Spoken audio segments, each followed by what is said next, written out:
Hi, I often think about how we can think, or how I can think more consciously.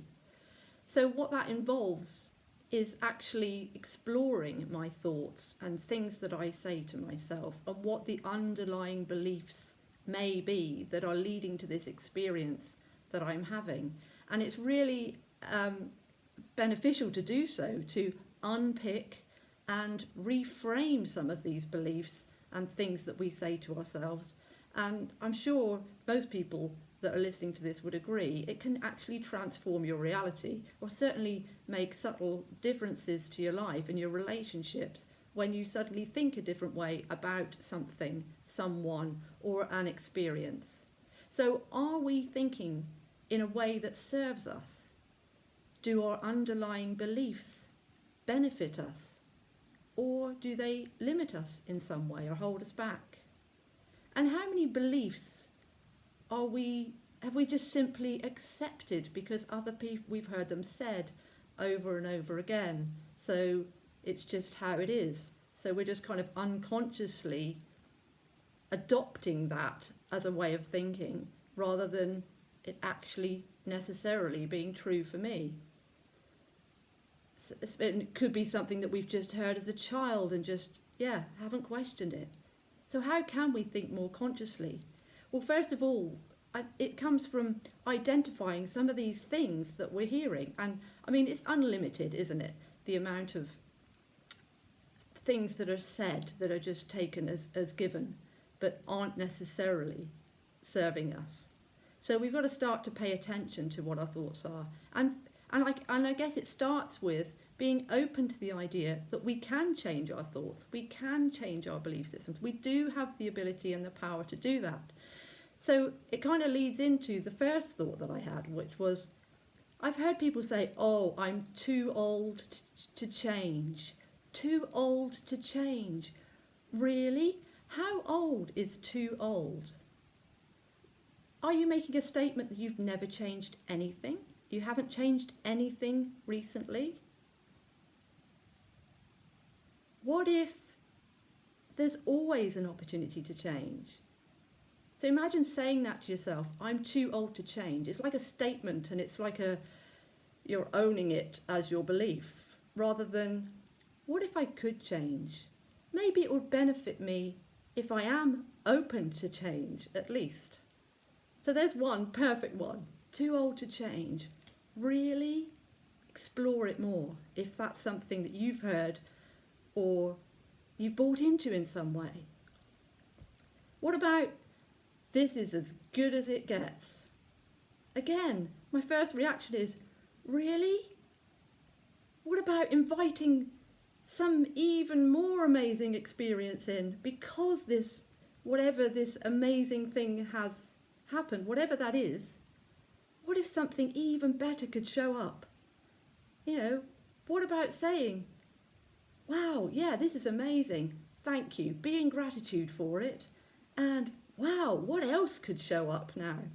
What other amazing things could I attract into my life? So think about that one. This is as good as it gets. We hear it all the time when somebody has a good experience. Well, invite in even better things. Everything in moderation. How often do we hear that relating to anything dietary, or, with choices about eating? Everything in moderation. What does that mean? Does that belief really serve you if you're fully committed to making some health changes or some lifestyle changes? Perhaps you've got an illness that you're working through. So just explore that one. What does it mean, and does that serve me? Because actually, could that limit you, and could that hold you back? And I keep thinking, what does it mean? Everything in moderation. What is everything? And what is moderation? And does that help me, really? And this is a perfect one relating to parenting. You never stop worrying about your children. And my first thought is, who never stops worrying about their children. Really? What does worrying mean? And how does worrying serve you? Does it serve anybody? Does it serve the person who's doing the worrying? What about the person that's on the receiving end of your worrying? Does that help them? Is that empowering for them? Does it make you feel good by worrying? Really? What if we switched that worrying word up for loving? I never stop loving my children. Notice how different that feels, how much better that feels, how much more open that feels, how much more that feels like you're trusting that the other person, that things will work out for them, rather than projecting a fear-based kind of worry thing in their direction, which serves no one. So I invite you, if it's something you've bought into, because I've heard it so many times, you never stop loving your children. How much better does that sound? And going on from that, I heard quite recently, you're never as happy, you're only as happy as your unhappiest child. And that was another one that I just thought, wow, how limiting. And again, if you're choosing to be as unhappy as your unhappiest child, is that helping them? Is that helping you? Because you bringing yourself to a level of feeling for somebody else, does that help lift them up? Something to think about.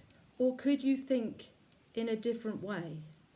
Again, involving loving and supporting them, of course, and listening to them, but it doesn't mean that you need to be in the same feelings as them. And is our happiness really that tied in to somebody else's happiness? Because I think, well, think about it. Could that be limiting? So just a few examples, and obviously there's unlimited, and we hear them all the time, and you might catch yourself just thinking, oh, I'm believing that. Is that really helping me? Could I be thinking something different? And I find it fascinating because suddenly it's like, this light bulb moment. I think, oh gosh, I've been feeling that. That's why I've been experiencing this. What if I can think something different, something that serves me more, that opens up more possibilities? So it's about becoming more aware, not to beat yourself up over the head about it, of course, but just becoming more aware, more open, and then exploring, unpicking. Where does it come from? Does it serve me? Reframe it. How could I reframe it so that it opens the possibility for creating a different reality? So I invite you, I'd love for you to actually share some examples. So in the comments below, share examples of some beliefs that you've heard somebody else say, or you've caught yourself thinking and realised that, oh, wow, I don't think that's really helping me or benefiting me. Maybe I'll think something differently. So how could we think more consciously and serve us all better for doing so? Thank you.